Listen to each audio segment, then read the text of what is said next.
தேவனுடைய ஈசாக்கு கர்த்தருடைய பயபக்திக்குரியவன், ஈசாக்கின் பயபக்திக்குரியவன் சொல்லுகிறதாவது அந்த ஒரு நாமத்தை வழங்கப்பட்டோம். யாக்கோபு நம்ம போல சாதாரண விசுவாசிக்கு ஒப்பாக இருக்கு. நிற்கிறதும் விழுகிறதும். நம்பர்ஸ் அதிகம், வீட்டில் மெம்பர்ஸ் அதிகம். பொருளாதாரத்துக்காக செஞ்சான்னு சொல்ல, அது நடுவில் மாறிடும் எல்லாம்.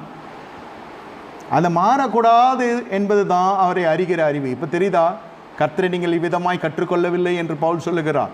நான் ஜெபிக்க வந்தேன், நான் உபவாசிக்க வந்தேன், என் குறையை நிறைவேற்கொள்ள, அது முடிச்சு போகிறதுக்கு கும்பலும் இருக்குது.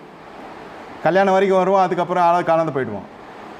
ஏன் கல்யாணம் நடக்கலை, அப்புறம் கல்யாணம் நடந்துச்சு, அப்புறம் பிள்ளை இல்லைன்னா அப்புறம் படம் எடுப்பான், அப்புறம் பிள்ளை பிறந்தோன்னா அவன் டாட்டா காமிச்சிட்டு போயிடுவான். ஏன் நான் சொல்கிறேன்னா, சபையோடு இருந்து சபையாக அவனை கொண்டு வந்து தேவசனத்தை கொண்டு வந்ததுக்கு காரணம் என்ன? அவரை அறிகிற அறிவின் வாசனை இவன் பெற்றுக்கொள்ள வேண்டும் தான் கற்றுக் கொண்டு வருகிறார். இது குறைகள்